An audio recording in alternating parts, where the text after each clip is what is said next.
देखिए, सभी बच्चों के बोर्ड एग्जाम बिल्कुल सामने हैं। मई और जून के पहले हफ्ते में ये होने हैं। और बच्चे चाहे यूपी बोर्ड के हों या सीबीएसई के हों, सभी इसको लेके मेहनत में लगे हैं, प्रयास कर रहे हैं। अभिभावक भी बहुत चिंतित हैं। बच्चों के पॉइंट ऑफ व्यू से मुझे कुछ बातें कहनी है कि वो कैसे तैयारी करें और जो सामने उनके चैलेंज हैं उस पर कैसे वो जीत प्राप्त करें। एक अच्छी बात है, लॉकडाउन में सब सुरक्षित हैं और सारी शिक्षा व्यवस्था पुनः पटरी पर लौट रही है। बच्चों को थोड़ा दबाव ये हो सकता है कि भाई पढ़ाई उस तरह से नहीं हो पाई, तैयारी उस तरह से नहीं हो पाई, कुछ नुकसान उनका हुआ है, इसमें कोई दो राय नहीं है। लेकिन उसको उसकी प्रतिपूर्ति करने के लिए सरकार ने भी कदम उठाए हैं।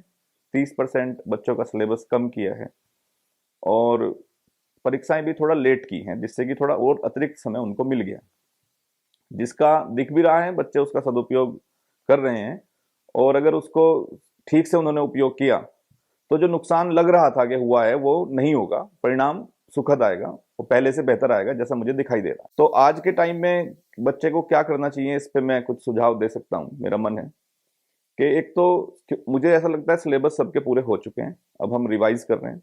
तो रिवाइज करें, मेहनत करें, तरीके से करें, लिख के ज्यादा करें, प्रैक्टिस करें, कॉपियां भर दें या अब घर पे बोर्ड लगाएं, बहुत लिख के आप प्रैक्टिस करें। दूसरे 10% 10वीं क्लास में और 20 से 30% 12वीं क्लास में कुछ पर्सन नए तरह के इंट्रोड्यूस किए गए हैं जिन्हें कॉम्पिटेंसी बेस्ड कहते हैं। और वो सीधे पाठ्य पुस्तक से नहीं होते, वो अलग तरह के होते हैं। और केस स्टडीज आधारित प्रश्न आएंगे, असर्शन रीजनिंग जैसे कुछ प्रश्न शामिल किए गए हैं। उनके बारे में अपने शिक्षकों से विस्तार से जानें। इसीलिए इस समय में बच्चे का विद्यालय जाना तो जरूरी है ही। अगर वो नहीं भी जा पा रहे हैं रोज, तो अपने टीचर्स के, अपने आचार्यों के संपर्क में जरूर रहें और समय निकालें। उनके पास अकेले में प्रयास करें, बैठने का बैठें, अपनी समस्याओं को, प्रॉब्लम्स को उनसे डिस्कस करें। और ये जो नई तरह के प्रश्न आए हैं, इन्हें पूरी तरह से इन पर कमांड करने की कोशिश करें, क्योंकि ये कठिनाई पैदा करेंगे। दूसरा, प्रयोग आधारित प्रश्न भी बहुत ज्यादा आ रहे हैं पिछले कई सालों से। उसके लिए लैब में जाना बहुत जरूरी है। जब भी आपको स्कूल बुलाए, प्रयोगशालाओं में जाइए, अपने हाथ से करके देखिए, क्योंकि वहां इस प्रकार के प्रश्न होंगे जो आपने प्रयोग किया होगा तो ही आप उनको कर पाएंगे। अगर आप उसके बारे में पढ़ते रहेंगे और आप सोच रहे हैं कि आप कर लेंगे, तो वो नहीं आ पाएगा। जो आप पढ़ रहे हैं वो भी नहीं आएगा। वो तो प्रयोगशाला में जो आप कर रहे हैं, जो वहां करके अनुभव होता है, उसके अनुभव पर आधारित प्रश्न आते हैं, उन पर आपको कमांड करना चाहिए।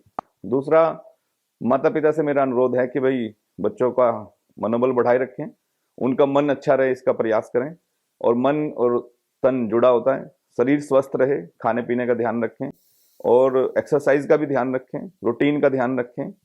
ध्यान करना चाहिए बच्चों को, ध्यान उनको सिखाना चाहिए। ध्यान करने से मन अच्छा रहता है, मन खुश रहता है।